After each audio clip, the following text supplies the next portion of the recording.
The thrilling story begins by introducing a warrior named Hazo, who used to live in a forest with his family. Hazo had a very beautiful wife and 2 small daughters. He had deliberately brought his family to the forest because his life was in danger. He had made many enemies while doing good deeds. Hazo believed that this place was safe for his family. One day, Hazo went into the forest to fetch water and gather some food. Meanwhile, his wife, who deeply loved their children, was feeding them at home. Suddenly, strange sounds came from outside, and someone had killed a man nearby. Hazo's wife noticed this and quickly hid her younger daughter in a box. At that moment, a man named Bihang appeared. He was asking Hazo's wife about Hazo's whereabouts because he was determined to kill him. When Hazo's wife refused to tell him anything, Bihang used his powers. He had the ability to turn anything into ice, and now he formed sharp icicles in his hand, possibly to attack her. In the forest, Hazo heard his wife's screams and rushed back home. But he was shocked to see that both his wife and son had been frozen solid. They were dead. Seeing the ice, Hazo instantly realized who was behind it. Burning with rage, he set off immediately to find the enemies. Soon, several of Bihang's allies arrived in the area, and Hazo began fighting them. He defeated them easily, revealing that he too had special powers, which he used to kill his enemies. Hazo was determined to avenge the death of his wife and son at any cost. As he moved further, he found Bihang sitting calmly, possibly waiting for him. Bihang openly admitted that he had destroyed Hazo's entire family, and now it was Hazo's turn to die. But Hazo wasn't afraid. He charged at Bihang, and a fierce battle began. Sometimes Bihang had the upper hand, and sometimes Hazo did. Hazo dealt heavy damage in the beginning, and it seemed like he would win and take his revenge. However, Bihang was cunning. He secretly pulled out the knife that was strapped behind Hazo and used it to stab him. Hazo was severely injured and collapsed unconscious.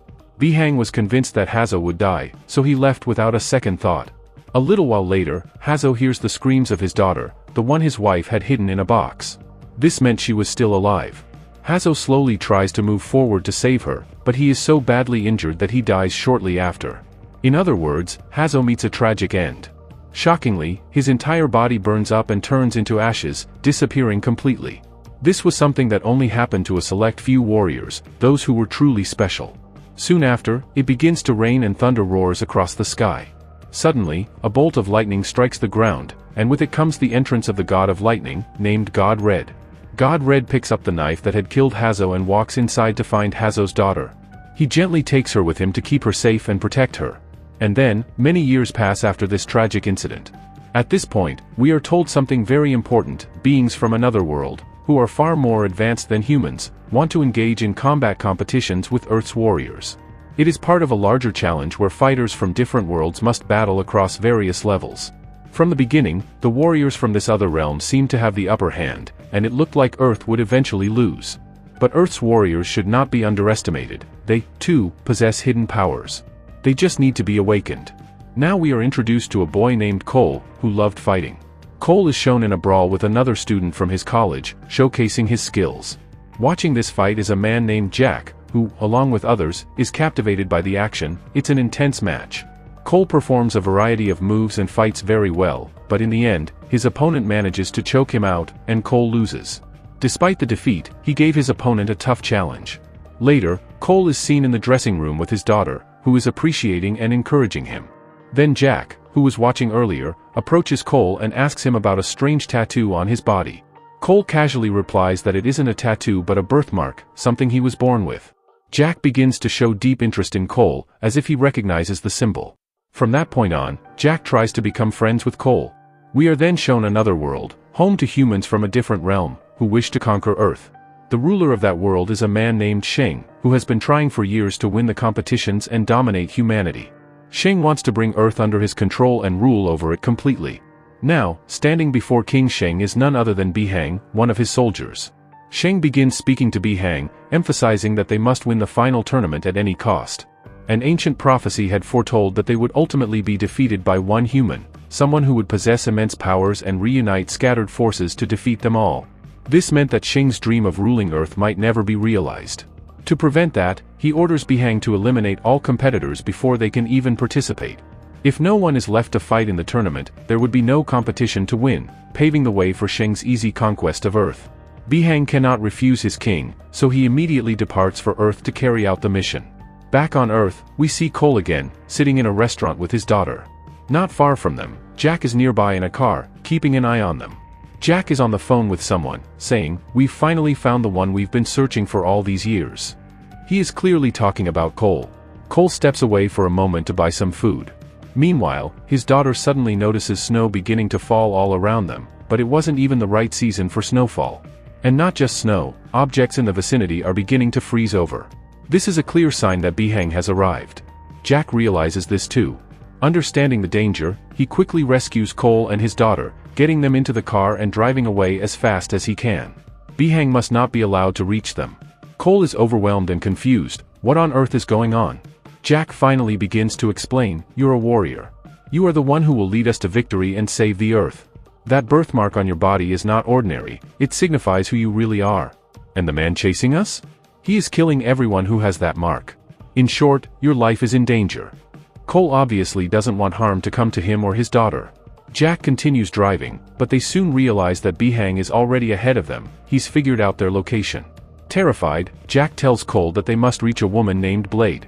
He gives Cole the location, explaining that she is their safest option, and she will guide them from here on. Cole doesn't fully understand yet, but he agrees and leaves with his daughter. Meanwhile, Jack steps out of the vehicle, armed and ready to fight Bihang. A short battle begins between them. Jack fires his weapon, but Bihang uses his ice powers to freeze not just the bullets, but the entire gun itself. Jack is no match for Bihang. Using his powers, Bihang freezes Jack's hands completely and shatters them. Jack was in terrible condition, and Bihang killed him and threw his body down. No matter what, Bihang was determined to eliminate everyone who had the birthmark on their body. Meanwhile, we see Cole, who has now reached his wife with his daughter. He clearly tells her that their lives are in danger. Though he doesn't fully understand what's going on yet, he wants to learn the truth. He needs to know the meaning of the mark on his body. So, Cole asks his wife to stay there and takes his daughter to a safe location, the same one Jack had given him, where a woman named Blade could be found. On the other side, in the other world, a woman named Milena is shown. She rushes to King Shing to inform him that Bihang has successfully killed one of the warriors, but that some are still alive and he is hunting them down. King Shing grants her full freedom to eliminate the remaining warriors. He emphasizes that they must conquer Earth as soon as possible and take full control. Milena understands, and she relays these instructions to Bihang. Back on Earth, Cole reaches Blade's hideout. But just as he arrives, he is attacked. The attacker is none other than Blade herself. She mistook him for an enemy. But then Cole reveals his tattoo, and Blade instantly calms down. She now understands who Cole is and takes him into her hiding place. Here, Blade begins to explain everything to Cole. Showing him her research papers, she tells him that many years ago, she and Jack had met during a mission. They were looking for special individuals as part of their research. While in a remote part of South Africa, they came across people with unique powers, and all of them had the same kind of mark that Cole has on his body. One of those mysterious people was so powerful that he killed many of their soldiers. After a long battle, when Jack finally managed to kill him, the tattoo transferred to Jack's body, and with it, a portion of the power too. Blade wanted to understand what the mark really meant, so she dug deeper. Eventually, she discovered it was connected to people from another world. A massive war was brewing between humans of Earth and beings from that other dimension. Anyone on Earth who had that mark was a warrior, and would eventually participate in this great battle. Cole struggles to understand all this. He's skeptical, and doesn't fully believe it. Blade understands. After all, who would believe such a story right away? Blade realizes that she'll have to explain things to Cole in a more practical way to make him believe. Inside the room, there's a man tied up, and Cole asks Blade who he is. Blade explains that the man is a drug addict, but he also has the same mark on his body. That's why Jack had brought him here. Their mission now is to find others with this mark and form a team, because the battle with the people of the other world is inevitable. But just then, something invisible begins to attack them in Blade's hideout. Cole and Blade try to fight it off, but they can't see what it is. Eventually, it's revealed that the attacker is an alien reptile with the ability to turn invisible. The creature repeatedly attacks them, trying to kill them. Blade's attacks are mostly ineffective. Meanwhile, the tied-up man, whose name is Ken, uses the slime dripping from the reptile's mouth to free himself and begins to help Blade fight. Though none of them are stronger than the creature, Ken bravely engages it. He uses a device that disrupts the reptile's invisibility ability. After a long and intense battle, Ken kills the creature and even rips its heart out. The reptile had managed to injure Ken as well, but it's now clear that Ken has powers too. Blade wonders who could have sent this attacker, and it's clear they'll have to stay on guard and move cautiously. Blade then says that if they could reach God Red, he might be able to help them all. But she doesn't know his exact location. When Ken hears this, he says he does know where God Red is, but he'll only reveal it in exchange for something. Blade agrees instantly to pay him millions of dollars, but Ken demands even more. Though reluctant, Blade finally agrees. Without wasting time, the three of them, Blade, Cole, and Ken, set out toward God Red's location. The journey is long and full of dangers, with hostile creatures possibly lying in wait. As they travel through a desert, they encounter a man named Leo. Leo has the power of fire, and he can control flames with his hands. When Ken approaches to talk to him, Leo attacks and defeats Ken quickly. But when he sees the mark on Cole's body, he changes his mind and decides to take them to his hideout, which is cleverly built within the rocks. As soon as they enter, Leo tells everyone that they must awaken their internal powers, because the time to fight the people of the Otherworld is very near. Inside, they see Jack, whose arms have been severed, clearly the work of Bihang. Leo explains everything about Bihang and also mentions that he has been gathering every warrior who has the mark on their body. That's how they found Jack, but his chances of survival are slim. Blade is deeply saddened to see Jack in such a state because he was her partner. After explaining everything, Leo takes everyone to meet Lord Red, the god of lightning. But when Lord Red sees the group, he is a bit disappointed, especially with Cole and Ken, as they haven't yet extracted their internal energy. They still require intense training if they are to face the warriors of the Otherworld. So, at Lord Red's command, their training begins immediately. Since Blade doesn't have the mark, she is sent away during the training. Only those with the mark can unlock their internal energy. Blade feels disheartened, as she wants to contribute, but she quietly leaves and goes to sit with Jack. A short while later, Jack regains consciousness and looks at his arms. His severed arms have been replaced with robotic prosthetics. While he can control them, he is still physically weak. Still, Blade is relieved that Jack survived. Meanwhile, Leo lights a fire in his hand to demonstrate his power, but the flame suddenly goes out, startling him. It's then that Bihang enters. He has come to attack them. Without wasting a second, Bihang launches himself at Leo. A fierce battle breaks out between the two. At one point, Bihang nearly kills Leo. But just in time, Leo's brother Kong arrives and strikes Bihang, hurling him away. Suddenly, more warriors from the Otherworld arrive to attack and capture them. Fortunately, Lord Red is present. Using his powers, he creates a powerful energy shield that no one can cross. Seeing this, the enemies retreat, realizing they can't break Lord Red's shield. After this attack, Lord Red reminds them how little time they have left to prepare. Cole's training intensifies, and he is taught everything necessary to awaken his powers. He puts in all his effort to extract his internal energy and unlock his true abilities. Meanwhile, Jack is also training, trying to get used to his artificial arms, but he is struggling greatly. The pain and frustration are overwhelming, and Jack begins to lose hope. But Blade supports Jack, staying by his side during his struggle. Meanwhile, Cole continues to train tirelessly, but he still fails to extract his powers. One day, while everyone sits down for a meal, Leo and Kong start mocking Ken, ridiculing him in front of everyone. This enrages Ken so much that, in his anger, he unlocks his internal energy. A powerful laser beam shoots from Ken's eyes, capable of incinerating anything in its path. Seeing this, Ken is overjoyed, and so are the others. But poor Cole, despite all his efforts, still can't awaken his powers. Frustrated, he starts looking at a photo of his family, feeling as though he has nothing left. A little while later, Lord Red approaches Cole and tells him flatly that he is of no use to their mission. If Cole can't awaken his powers, then maybe he should return to his family. Lord Red then reveals the truth about Cole's lineage. He belongs to the Hazo bloodline, the very warrior clan we saw at the beginning of the story.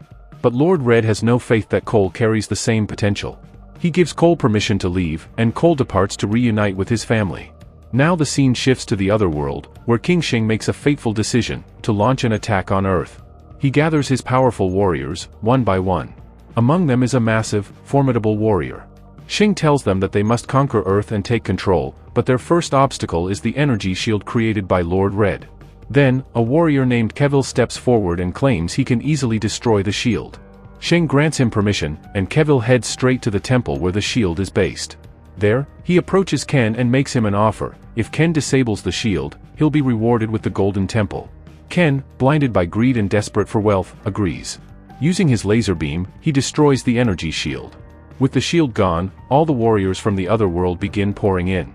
King Shing immediately gives the order to attack, and his forces begin slaughtering Earth's defenders with brutal force. Due to the suddenness of the attack, Earth's warriors were unable to fight back. Meanwhile, we see Cole, who was with his family. But suddenly, a massive creature named Gaur arrives to kill him.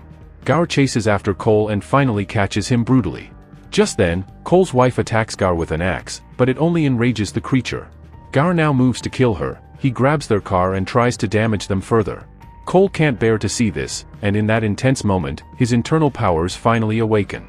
His entire body becomes solid and impenetrable, and he rushes at Gaur. Gaur tries to fight back, but Cole's fighting speed has drastically increased. With ease, Cole defeats and kills Gaur. Back at the temple, fierce battles rage on between warriors. Melina wounds Blade, but later, upon realizing that Blade isn't one of the marked warriors, she spares her. However, Ken seeks revenge on Blade, as he was once captured by her team. Using his powers, Ken knocks Blade down and drops a massive statue on her. Blade is in grave danger. Jack is also injured in the chaos, but he rushes to help Blade, pulling her out from under the rubble. And suddenly, Jack's internal powers also awaken. His once weak robotic arms become super strong, allowing him to save Blade and pull her to safety. Now, Shang and his warriors stand face to face with the Earth Defenders. At that moment, Lord Red appears. He is glad to learn that Cole has unlocked his powers, but he realizes that they still can't defeat Shang's army just yet. Lord Red quickly teleports all the warriors to a hidden realm, a place the enemies cannot reach. There, he gives Cole a weapon that belonged to his ancestor Hazo. He tells him, if you fuse this dagger with your body, Hazo's soul will come to your aid. But how that will happen, Cole must figure it out on his own. Now, the warriors begin strategizing how to take down Shang's army, one warrior at a time. Jack, with his newfound strength, engages in battle with an enemy warrior. Meanwhile, Blade cleverly defeats another warrior, and absorbs that warrior's powers in the process. While Cole is fighting Melina, she clearly has the upper hand. But just in time, Blade arrives and defeats Melina with her newly gained powers. Although most of Shang's warriors have been killed, a new danger emerges. Beiheng suddenly appears and targets Cole's family. He kidnaps Cole's wife and daughter. Now, Beiheng shows up in front of Cole, holding up his daughter's bracelet, confirming Cole's worst fears. Cole chases after Beiheng through a portal. On the other side, he sees that his wife and daughter are trapped in ice, and Beiheng attacks him from behind. Although Cole's powers are back, Beiheng is still much stronger. He deals heavy damage to Cole and tries to kill him using a mystical dagger. But Cole catches the dagger with his bare hand, and his blood mixes with it. This awakens the soul of Hazo, Cole's warrior ancestor.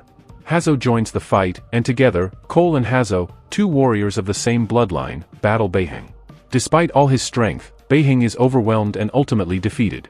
After that, the remaining warriors arrive, and Lord Red expresses his happiness at their victory. Just then, Shang appears one last time, and warns everyone. You may have won this time, but I will return, and I will conquer Earth. With that, Shang vanishes. Lord Red and the warriors rejoice, they have won the battle, and for now, Earth is safe. And that's how this epic story comes to an end.